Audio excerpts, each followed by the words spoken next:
नमस्कार दोस्तों, मैं सुनीता कथा मंथन में आप सबका स्वागत करती हूँ। कथा मंथन में आज सुनिए शरद चंद्र जी का लोकप्रिय उपन्यास विराज बहू।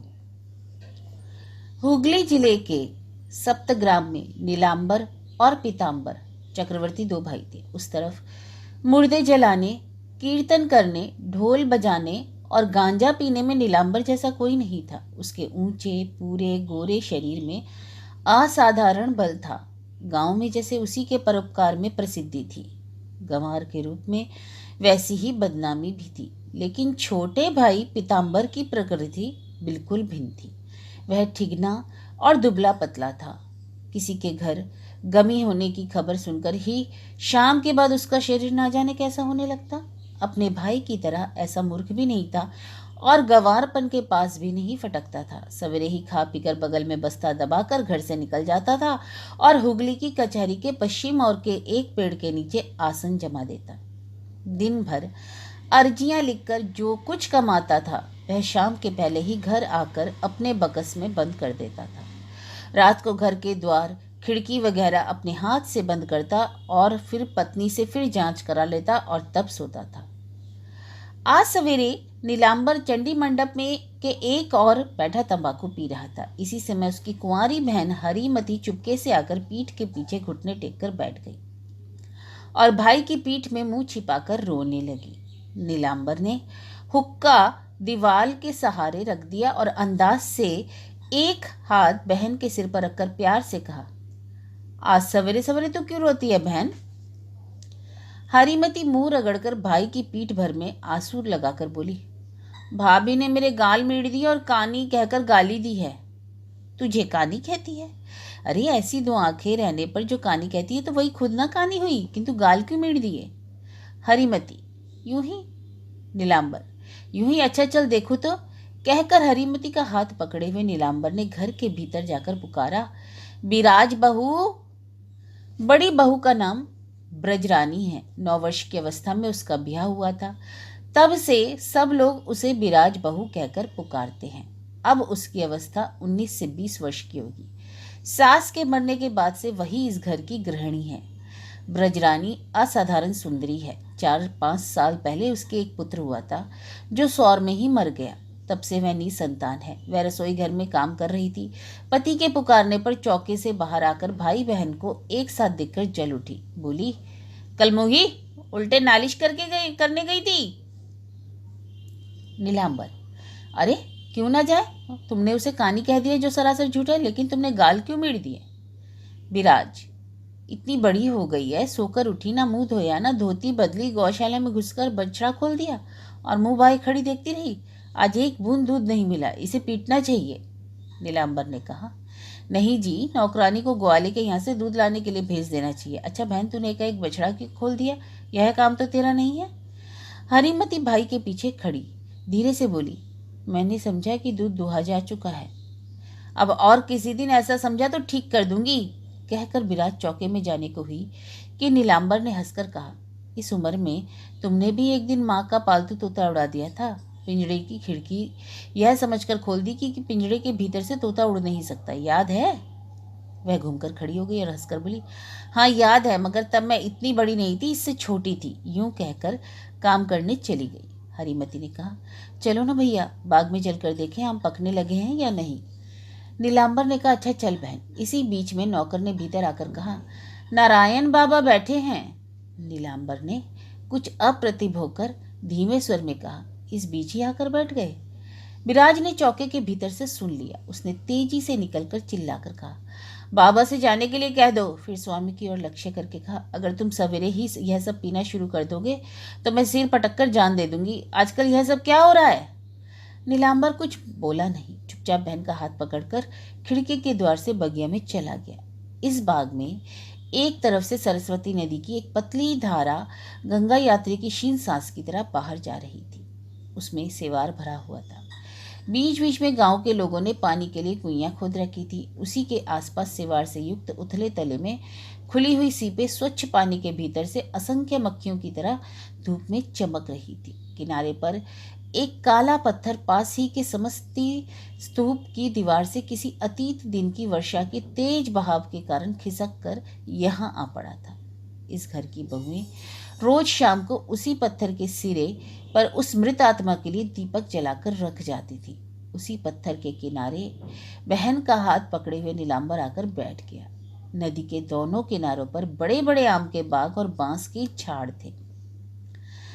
दो एक बहुत पुराने पीपल और बरगद के पेड़ नदी के किनारे की सतह तक झुककर अपनी शाखाएं फैलाए हुए थे। इन डालों के ऊपर ना जाने कितने समय से कितने ही पक्षियों ने अपने घोंसले बनाए, कितने बच्चों को पाल पोसकर बड़ा किया, कितने ही फल खाए और कितने ही गीत गाए। उन्हीं की छाया में बैठकर दोनों भाई बहन कुछ देर चुपके से बैठे रहे। एकाएक हरीमती ने अपने भाई की गोद के पास और भी खिसक कर कहा, अच्छा भैया, भाभी तुमको बौष्टम ठाकुर क्यों पुकारती है? अपने गले की तुलसी माला दिखाकर हंसकर नीलांबर ने कहा, मैं बौष्टम जो हूँ इसी से कहती है। हरीमती को विश्वास नहीं हुआ। उसने कहा, वाह, तुम क्यों बौष्टम होंगे? वे तो भीख मांगते हैं। अच्छा दादा, वे भीख क्यों मांगते हैं? नीलांबर, अरे उनके पास नहीं है इससे मांगते हैं। हरीमती ने भाई के मुंह की ओर देखते हुए कहा, उनके कुछ नहीं है, बाग नहीं, पोखर नहीं, दान की कुठार नहीं, कुछ भी नहीं। नीलांबर ने प्यार से बहन के सिर के बाल जरा हिलाकर कहा, कुछ भी नहीं। वॉशडम होने पर अपने पास कुछ भी ना रखना चाहिए। हरीमती ने कहा, तो फिर सभी लोग उनको थोड़ा थोड़ा क्यों नहीं देते? तेरे दादा नहीं तो उन्हें क्या दिया है रे? नीलांबर ने कहा। तो क्यों नहीं देते दादा? हमारे पास तो इतना सब है। तब भी तेरा दादा नहीं दे सकता रे, लेकिन तू जब राजा की बहू बनेगी बहन, तब देना। बालिका होने पर भी यह सुनकर हरीमती लजा गई। अपने भाई की छाती में मुंह छिपाकर बोली, जाओ। नीलांबर ने दोनों हाथों से दबाकर उसका माथा चूम लिया। बे माँ बाप की इस छोटी बहन को वह बेहद प्यार करता था। 7 साल पहले जब हरीमती 3 साल की थी, तभी उसकी विधवा माता उसे बड़ी बहू और बेटे को सौंपकर परलोक सिधार गई थी। तब से नीलांबर ने ही उसे पाल पोसकर इतना बड़ा किया। नीलांबर ने काम पड़ने पर गांव भर के रोगियों की सेवा की है, मुर्दे जलाए हैं, कीर्तन किया है, गांजा पिया है, लेकिन क्षण भर के लिए भी अपनी माता की स्मृति समय की आज्ञा की अवहेलना नहीं की। इसी तरह उसने हरीमती को कलेजे से लगाकर पाला पोसा। इसी से हरीमती माता की तरह बिना संकोच के दादा की छाती में मुंह छिपाकर चुप ही रही। इतने में पुरानी दासी की आवाज सुन पड़ी, पूटी, भाभी दूध पीने के लिए बुला रही है, आओ। पूटी अर्थात हरीमती। हरीमती ने सिर उठाकर विनती के स्वर में कहा, दादा तुम कह दो ना, भी दूध नहीं पीऊंगी। और क्यों नहीं पिएगी बहन? मुझे बिल्कुल भूख नहीं है। मैं तो मान लूंगा, लेकिन जो गाल मीठ देती है वह तो ना मानेगी। नौकरानी ने फिर वहीं से पुकारा, पूटी। नीलांबर ने चटपट बहन को खड़ा करके कहा, जा कपड़े बदल कर दूध पिया बहन, मैं यहीं बैठा हूँ। हरीमती मुंह लटकाकर धीरे धीरे चली गई। उसी दिन दोपहर को बिराज ने थाली परोसकर पति के सामने रख दी और थोड़ी दूर बैठकर कहा, अच्छा तुम ही बताओ, मैं भात के साथ क्या चीज रोज रोज तुम्हारी थाली में परोसूं? बोलूं तो यह न खाऊंगा, वह न खाऊंगा, वह भी न खाऊंगा, अंत में मछली भी छोड़ दी। नीलांबर, अरे इतनी तरकारी तो है। बिराज, इतनी इतनी कितनी? हेर फेर कर कभी ये कभी वे, खाली इस साग पात के साथ क्या मर्द खा सकते हैं? यह कोई शहर तो नहीं कि नई चीजें सब मिल जाएं। यह तो देहात है, यहाँ तो बस वही पोखर की मछली मिलती है, उसे भी खाना तुम छोड़ बैठे हो। अरे बूटी, कहाँ गई? आकर पंखे से हवा करना, सो नहीं होगा। देखो आज अगर थाली में कुछ भी पड़ा रहेगा तो मैं तुम्हारे पैरों पर सिर पटक कर जान दे दूंगी। नीलांबर कुछ बोला नहीं, हंसता हुआ चुपचाप खाता रहा। विराज ने चिल्लाकर कहा, हंसते क्यों? मेरी देह में आग लग जाती है, दिन दिन तुम्हारी खुराक घटती जाती है, यह भी खबर है? हंसली की हड्डी दिखाई देने लगी है, इधर जरा देखो। नीलांबर, मैंने सब देखा है, यह तुम्हारे मन का भ्रम है। विराज ने कहा, मन का भ्रम? कभी नहीं। जानते हो, अगर तुम एक दाना भी कम खाते हो तो मैं बता दे सकती हूँ, रत्ती भर भी रोग हो, शरीर पर हाथ रखकर ही समझ जाती हूँ, सो जानते हो। जा तो रे बेटा पूटी, पक्का कर चौके भीतर से अपने दादा के पीने के लिए दूध लिया। हरीमती एक और खड़ी भाई को हवा कर रही थी, वह पंखा रखकर दूध लेने चली गई। विराज फिर बोली, देखो नेम धर्म करने के लिए बहुत दिन पड़े। आज उस घर की मौसी आई थी, उन्होंने सुनकर कहा कि इतनी थोड़ी उम्र में मछली छोड़ देने से आँख की जोत मारी जाती है, शरीर की शक्ति घट जाती है। ना ना, यह ना होगा, अंत में ना जाने क्या क्या हो जाए, मैं तुमको मछली नहीं छोड़ने दूंगी। नीलांबर ने हंसकर कहा, बोला, अच्छा अब मेरे बदले तू ही मछली खाया कर, सब ठीक हो जाएगा।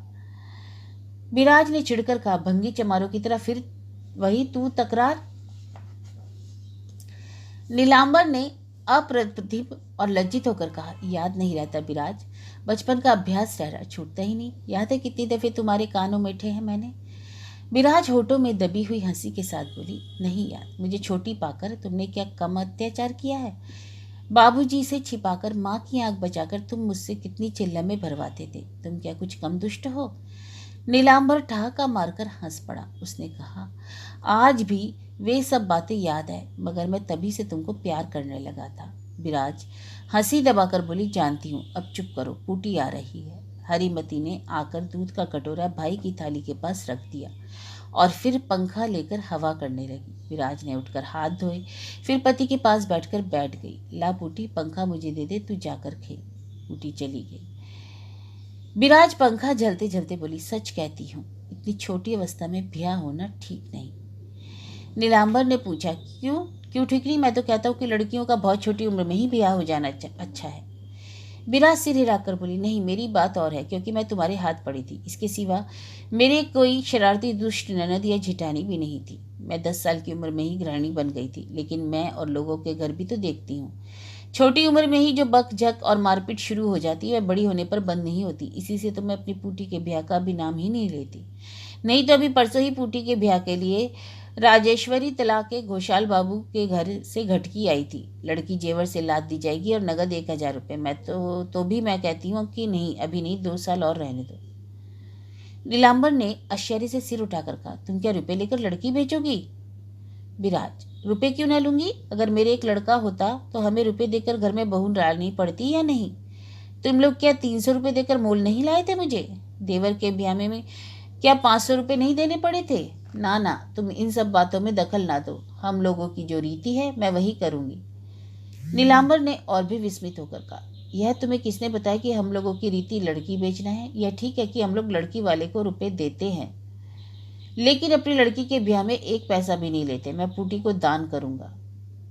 स्वामी के चेहरे और आंखों का भाव देखकर विराज हंस पड़ी। बोली, अच्छा अच्छा, यही करना, अब खा लो, कोई बहाना करके उठना जाना। नीलांबर भी हंस दिया, बोला, क्या मैं बहाना करके उठ जाता हूँ? विराज, नहीं, एक दिन भी नहीं। यह दोष तो तुम्हारे शत्रु भी नहीं दे सकेंगे। इसके लिए मुझे कितने दिन उपवास करके काटने पड़े हैं, सो छोटी बहू जानती है। अरे यह क्या बस खा चुके? विराज ने पंखा फेंक दिया और दूध का कटोरा जोर से पकड़कर बोली, तुम्हें मेरे सिर की कसम, उठो नहीं। पूटी जल्दी जा, छोटी बहू से 2 संदेश तो लेती आ। नहीं नहीं, गर्दन हिलाने से कुछ ना होगा, तुम्हारा पेट अभी नहीं भरा। मैयारी, कहती हूँ कि उठ जाओगे तो भोजन ना करूंगी। कल रात को मैंने 1 बजे तक जाकर संदेश बनाए हैं। हरीमती दौड़ती हुई गई, एक तश्तरी में बहुत से संदेश लाकर नीलांबर के सामने रख दिए। नीलांबर हंस पड़ा, बोला, अच्छा तुम ही बताओ, इतने संदेश क्या मैं इस समय खा सकता हूँ? विराज ने मिठाई की मात्रा देखकर सिर झुकाकर कहा, बातचीत करते करते अन्य मनुष्य होकर खाओगे तो खा सकोगे, फिर भी खाना ही पड़ेगा। हाँ, या तो मछली खाना ना छोड़ने पाओगे, नहीं तो यह चीज कुछ अधिक मात्रा में खानी होगी। तश्तरी पास खींचकर नीलांबर ने कहा, तुम्हारे इस खिलाने के जुर्म के मारे ही तो जी चाहता है किसी वन में जाकर बस जाऊं। पुटी बोल उठी, मुझको भी भैया। विराज ने धमका कर कहा, चुप रह कल मुई, खाएंगे नहीं तो जिएंगे कैसे? ससुराल में जाकर पता पड़ेगा इस शिकायत का।